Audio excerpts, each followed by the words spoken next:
बिस्मिल्लाहिर्रहमानिर्रहीम। The blank page official में आपको खुशामदीद कहते हैं। अगर आप नए हैं इस चैनल पर तो सब्सक्राइब ज़रूर करिएगा और बेल आइकन को प्रेस करना ना भूलिएगा।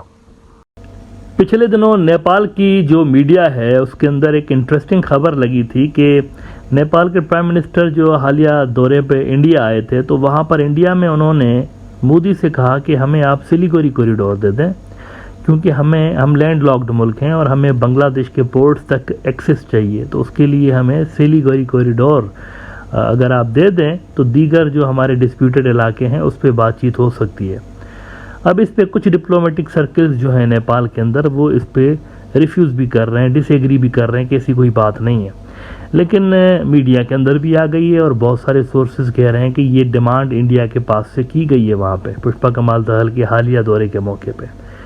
लेकिन मैं आपको एक बात बताऊं, इसके पीछे एक बड़ा बैकग्राउंड है।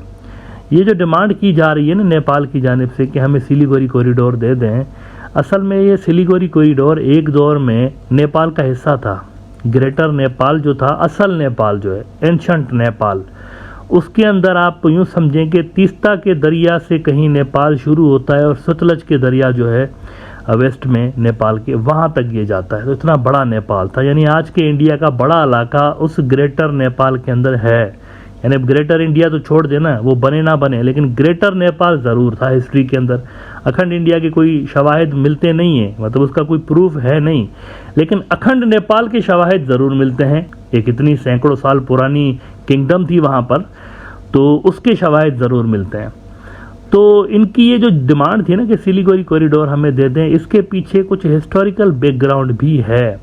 अब इंडिया इनको देता है नहीं देता, दैट्स अ सेपरेट स्टोरी। लेकिन खटमंडू का जो मेयर है उसने अपने ऑफिस के अंदर एक नक्शा लगाया है जिस पे इंडिया की मीडिया को मिर्चें लग गई हैं और इंडिया के अंदर बहुत सारे लोग उसको डिसलाइक कर रहे हैं कि ये क्या हरकत कर दी है उन्होंने जो मैप लगाया है वो ग्रेटर नेपाल का मैप लगाया है। और उन्होंने कहा है कि अगर इंडियंस अपनी पार्लियामेंट के अंदर अखंड भारत का नक्शा लगा के हमें डिग्रेड कर रहे हैं, तो भाई हमारा तो मुल्क था ग्रेटर नेपाल। मैं तो अपने मुल्क का, पुराने मुल्क का फोटो लगा रहा हूँ। अखंड भारत तो था ही नहीं, लेकिन अखंड नेपाल तो था एक दौर में।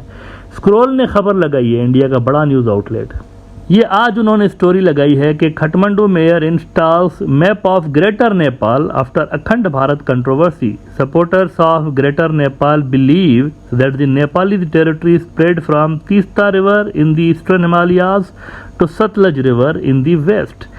तो तीस्ता से वेस्ट तक का इलाका जो है वो अखंड नेपाल है और इसके बहुत बड़े फॉलोअर्स मौजूद है नेपाल के अंदर। एक बड़ा तबका ऐसा है जो कि अखंड नेपाल बनाना चाहता है और उनको ये बात बिल्कुल भी पसंद नहीं आती कि इंडिया ने उनके इतने सारे इलाके कब्जे में लेकर रखे। लीपू लेक काला पानी से आगे की बात है ये। तो उनकी डिमांड्स में ये भी चीज़ आती है कि हमें सिलीगुड़ी कॉरिडोर दे दिया जाए क्योंकि ये हमारा इलाका है असल में। अगर आप ग्रेटर नेपाल का मैप देखें तो ये असल में ग्रेटर नेपाल का मैप है। ये जो ग्रीन आपको नक्शा नज़र आता है, ये ग्रीन नक्शा असल में आज का नेपाल, इस वक्त जो नेपाल है वो इसका मैप है।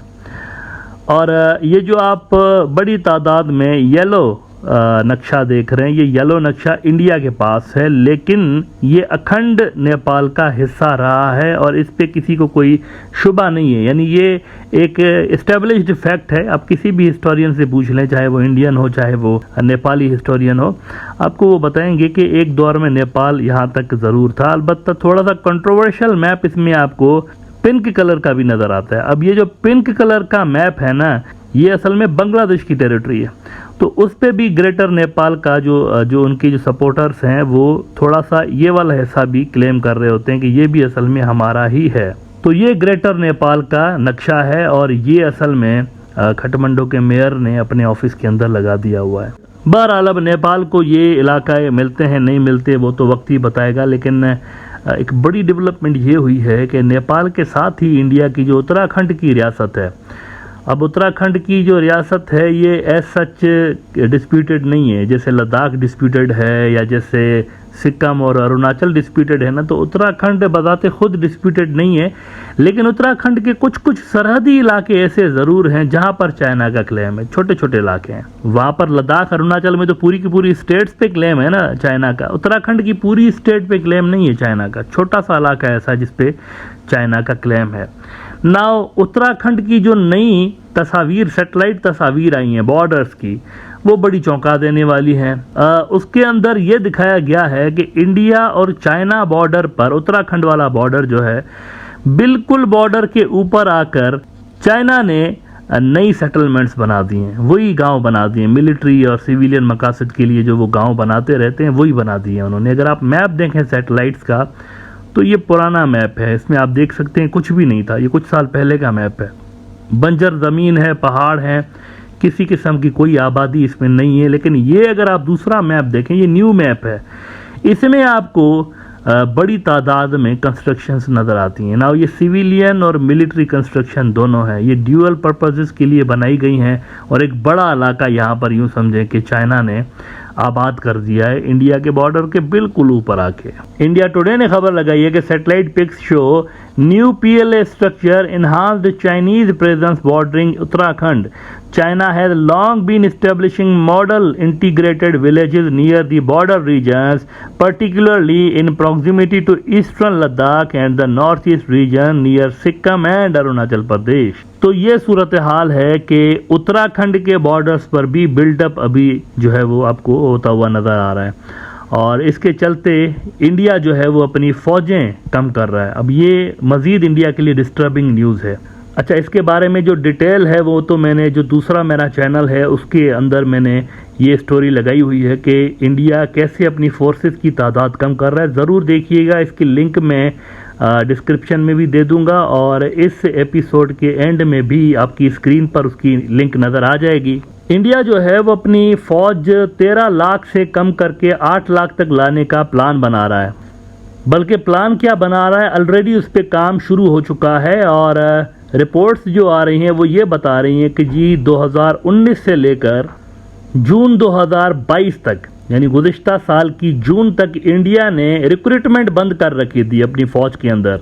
अब होता यह है कि इंडिया की फ़ौज में हर साल 70,000 जो लोग हैं वो रिटायर हो रहे होते हैं, 70,000। तो जब इतना अरसा रिक्रूटमेंट ही बंद रही तो 1,80,000 इंडिया की जो फ़ौज है वो कम हो चुकी है पहले से ही। और इसके अलावा भी इंडिया 4 लाख मज़ीद फ़ौज अपनी कम करने का सोच रहा है क्योंकि उनकी जो पेंशन है वो बढ़ती जा रही है। पहले अगर आप आज से 8 साल पहले देखें, जब मोदी नया नया आया था तो इंडिया की फ़ौज जो थी उसका जितना भी बजट होता था उसका 12% पेंशन में चला जाता था। रिटायर्ड फ़ौजियों की पेंशन, उनकी मेडिकल, उनकी फैमिली की मेडिकल, उनकी जो भी सुविधाएँ दी जाती हैं, 12% जो बजट का हिस्सा था उधर जाता था। अब ये हिस्सा बढ़ के 23% हो गया है और इनको डर ये है कि जिस रफ्तार से फ़ौजी रिटायर हो रहे हैं और फिर उनकी पेंशन बढ़ रही है तो अगले 10-12 साल के अंदर कोई 35% से ज़्यादा हमारे टोटल डिफेंस बजट का 35% से ज़्यादा चला जाएगा इस तरफ रिटायर्ड फ़ौजियों की पेंशन में।